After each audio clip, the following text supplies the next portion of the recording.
నమస్తే అందరికీ. ఐఎమ్ చంద్రశేఖర్, మహాజన రాష్ట్ర సమితి.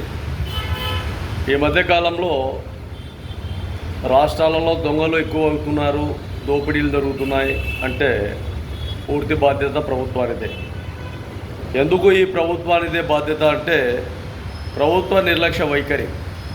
యువతకు బంగారు భవిష్యత్తు కోసం ప్రణాళికలు తీసుకొని నిరుద్యోగ సమస్యను రూపుమార్పే విధంగా ప్రణాళికలు తీసుకొని నిరుద్యోగ సమస్యకు ఏదో ఒక విధంగా బీజం వేసి వాళ్ళను కొంతవరకైనా ఉద్యోగ అవకాశాలు కల్పించే విధంగా రాష్ట్ర ప్రభుత్వాలు ప్రణాళికలు తీసుకోవాలి. కానీ అలా ప్రణాళికలు తీసుకోకుండా ఇష్టానుసారంగా మీరు దోచుకోవడము, మీరు ఉన్నతమైన వ్యక్తులుగా కావడం, ఇక్కడ నిరుద్యోగ సమస్య పూర్తిగా ఇబ్బందులు గురి కావడం వల్లనే చాలా వరకు రాష్ట్రాలలో ఈ దొంగతనాలు, దోపిడీలు జరగడానికి పూర్తి కారకులు ప్రభుత్వమే. కాబట్టి ప్రభుత్వ నిర్లక్ష్యం ఎక్కడైతే ఉందో అక్కడ ఖచ్చితంగా దొంగతనాలు, దోపిడీలు జరుగుతూనే ఉంటాయి.